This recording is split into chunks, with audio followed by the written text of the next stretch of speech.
Ya, kita akan membangun data sistem informasi geografis dengan basis data SAP. Caranya, kita bisa membuat list dulu apa yang akan kita buat. Di sini kita akan membuat batas administrasi. Ini dalam bentuk poligon atau area ya. Kemudian ada juga bentuk line dan ada juga bentuk titik. Dan ini bisa dijadikan satu data. Misalkan kita akan membuat data area di sini. Area, kemudian kita tentukan ini pakai zona 49, kemudian di sini administrasi DIY ya. Kemudian ada juga di sini adalah ibu kota Kapkot DIY. Oh ya, sebelum lupa, biasanya saya kasih keterangan di bawah di bagian belakang itu kode dari data kita. Karena pada saat kita membuka menggunakan selain ArcGIS, selain sistem informasi geografis, maka dia tidak akan terlihat ya. Cuma kita bisa membuat sebuah tanda di sini dengan kode di belakang, yaitu pakai PT untuk poin, kemudian area pakai AR, kemudian yang garis itu pakai LN atau line sini. Nah, kita bisa rename yang ini, kita tambahkan AR ya.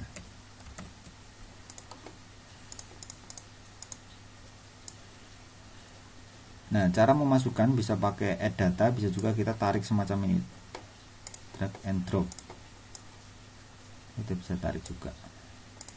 Oke, kita bisa buka datanya semacam ini secara ya. Yang lain, yang kedua, cari datanya di sini. Oke, nah kita bisa mengedit semacam ini.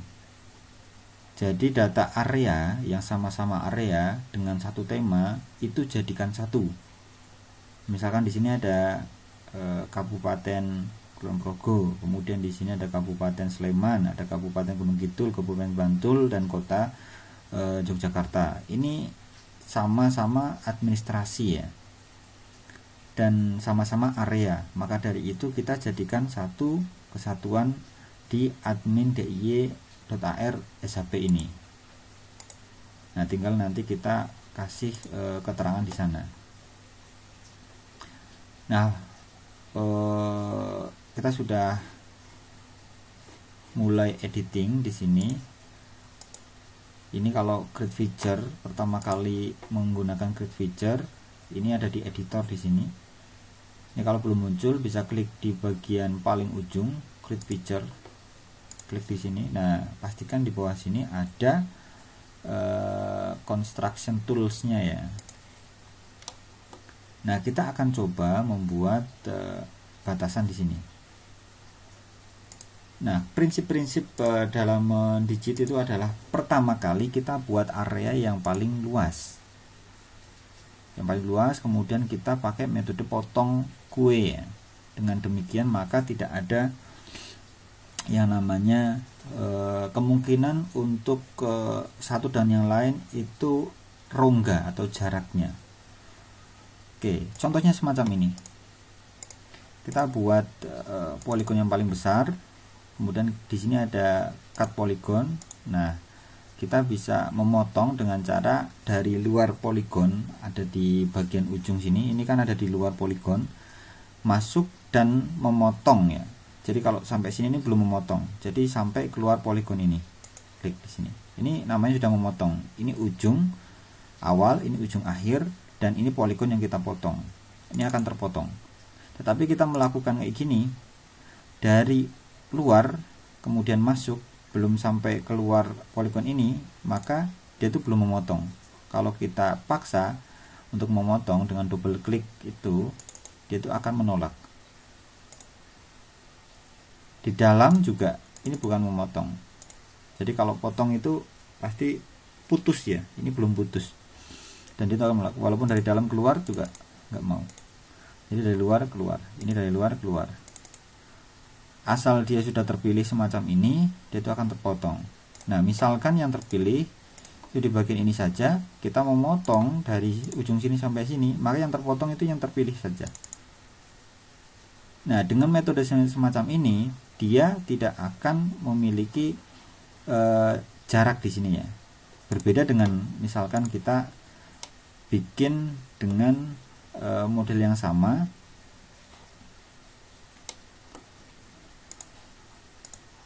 semacam ini, kemudian ini,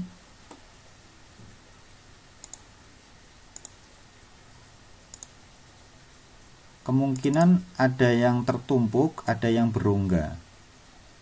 Jadi nanti kualitas data yang kita hasilkan itu bisa saja semacam ini.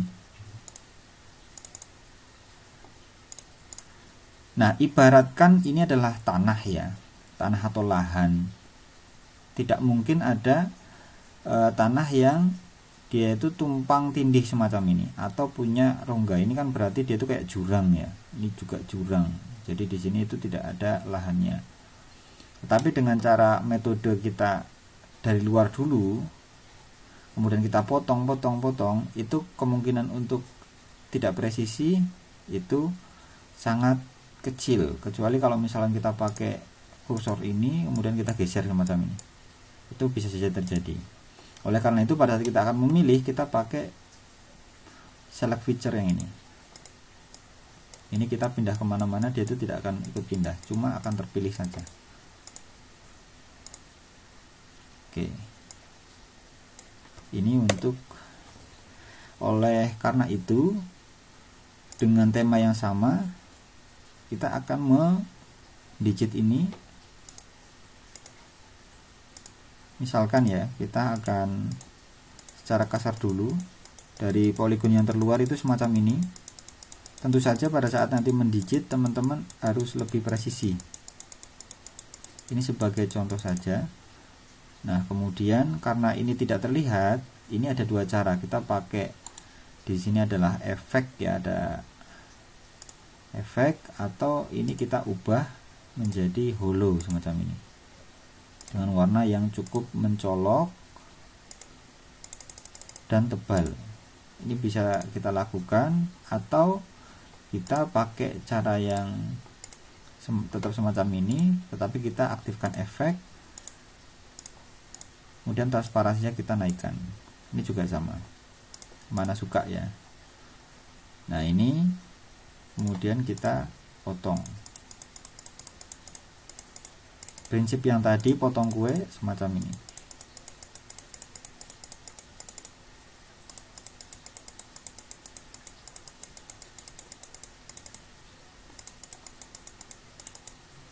Oke, ini kita sudah dapat datanya semacam ini. Ini tentu saja instan ya.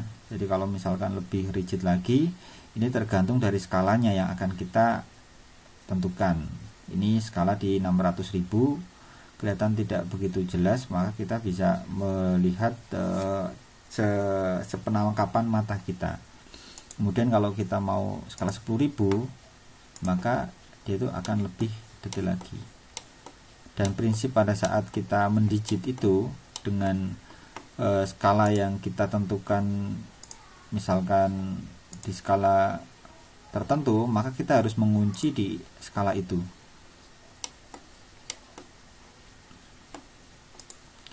Skala 100 gitu. Maka yang terlihat di skala 100 itu yang kita digit. Oke, kita save atau kita stop pakai di sini start stop. Nah, di sini pada saat kita akan membuat data-data ini keterangannya seperti apa, maka kita akan tinggal menambahkan di atributnya. Catatan untuk menambahkan atribut, di sini harus stop editing dulu, kemudian kita baru bisa menambahkan. Di sini misalkan nama, teks berapa untuk digit datanya, kemudian katakan kita tambahkan dengan luas bisa juga. hektar atau kilometer persegi bisa. Oke. Nah, sama misalkan teman-teman sedang mengerjakan penggunaan lahan atau penutup lahan, maka tinggal menambahkan keterangannya ada di sini. Penutupnya jenisnya apa. Kalau ini yang kita contohkan itu adalah administrasi ya. Sini bisa menambahkan dengan cara start editing lagi. Kemudian ini Kulon Progo. Kemudian di sini Gunung Kidul. Kemudian ini Sleman, sorry. Ini Gunung Kidul. Terus ini Kota Yogyakarta. Ini Bantul. Oke. Kita clear, nggak ada yang terpilih. Kita bisa hitung perkiraan luasnya pakai kilometer persegi area. Nah, kita sudah dapat luasannya. Ini cara membangun data SHP ya. Kita sudah punya datanya, tinggal kita ganti simbolnya di sini.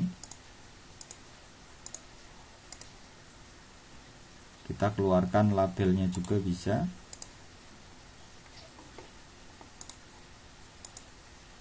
Nama. Oke, Kota Yogyakarta, Bantul, Gunung Kidul. Ini sudah menjadi data SHP ya. Tinggal langkah berikutnya kita bisa melakukan layouting di sini. Ini di skala yang 600.000. Ya, demikian sama seperti yang lain. Kalau misalkan kita ingin membangun data menggunakan di sini ada ibu kota, sama juga. Nanti kita start editing, kemudian kita digitasi satu-satu sesuai dengan skalanya di sini ya. Kita yang diinginkan berapa. Lebih detail akan lebih jelas, akan tetapi kita harus lebih sabar karena luasan itu akan mempengaruhi lama atau cepatnya digitasi kita. Oke.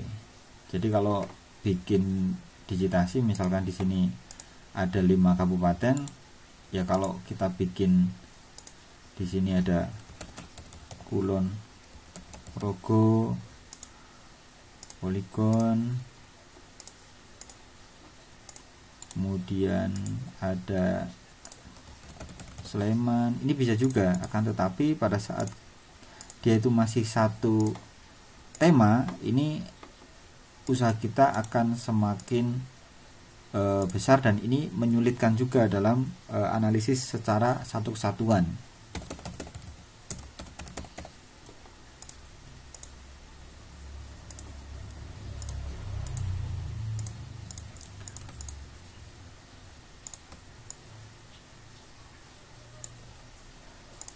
Nah, Sleman, Kulon Progo, Gunung Kidul ini sudah termasuk di sini. Jadi kita bisa menyatukan di dalam sistem satu SHP ini, administrasi DIY. Jadi ini nanti kita bisa pecah menjadi data-data ini juga, akan tetapi yang kita bangun dari awal itu menggunakan metode satu SHP dengan catatan bahwa kita ingin meminimalisir tumpang susun tumpang tindih ya, atau ada data-data yang memiliki jarak yang cukup lebar dan itu membuat data kita tidak valid. Jadi ini saran saya untuk dilakukan nanti setelah data utama sudah dilakukan di sini.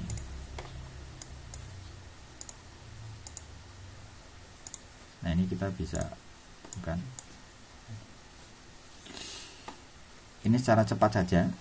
Nanti kita bisa belajar yang lebih detail lagi, misalnya skala 50, skala 25 atau skala 10.000 dan seterusnya. Terima kasih.